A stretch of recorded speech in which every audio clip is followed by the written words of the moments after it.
So I'm a native Virginian and grew up in Northern Virginia, but my love for the Commonwealth and the university came from my father, who was a graduate. I have pictures of myself, photographs of myself as a boy with my UK t-shirts on and the like, so I pretty much knew in my heart that I wanted to go to UK. I'm Winn Williams. I'm a graduate of the College of Arts and Sciences, 1971, and I have no regrets. My father, up until the time I got married, and he told me this would happen, that he was my best friend.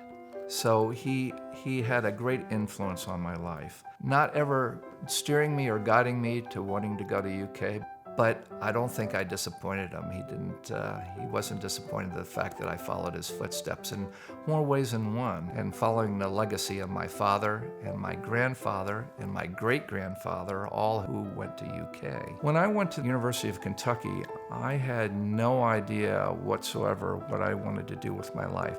But I wanted to have a well-rounded education that would serve me well no matter what my career would be. I did have a number of favorite classes and professors, one of which was Thomas D. Clark. My father taught with Dr. Clark, which was also a treat, so I got to visit with him about knowing my father and the like, which was a wonderful thing. Another one of my favorite professors was Dr. John Shepard. He taught complex organizations, and complex organizations helped me in my later life and my career. And then I guess the last person that had an influence was Dr. Ben Black, who was the Associate Dean of the College of Arts and Sciences. To me, he personified what a professor should look like because he had the pipes and the tobacco and looked very erudite. Another one of the great things that have happened to me as a result of my association and graduation from the University of Kentucky is that out of the blue one day, I get a call from Laura Sutton, and she said, the dean of the college at that time, who was Howard Grotch, said he's thinking about forming an advisory board. Having said that, I was extended the invitation, and I saw the board become what it is today.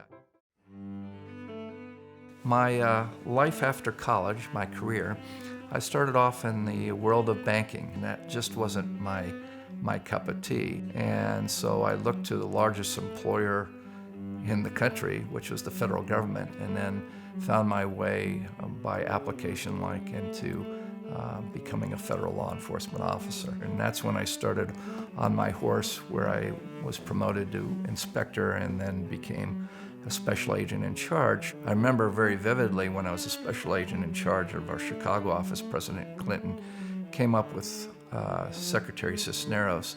So I had the privilege of meeting the president and, of course, Secretary Cisneros.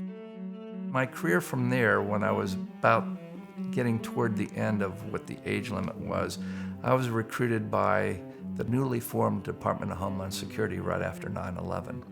And during my time there, I can say that I wrote a lot of policy. I helped write and edit the IG Act as amended. I wrote the policy and the educational procedures for what you follow when you get on the plane. So you can attribute maybe some of the long lines at the airport to me and the team that I worked with. One of the benefits of my career at the Department of Homeland Security is that's where I met my wife. This was the first young lady that my mother liked, and that was very important to me. And my lovely wife, Gwen, totally assimilated into the University of Kentucky. When she met me and she found out how impassioned I was about the university, she became a wildcat through and through. One of the greatest presents that she ever gave to me was one Christmas. I opened up this box and had a letter in it saying, "Dear Miss Woods, congratulations on becoming a life member of the University of Kentucky." It was a wonderful present for me.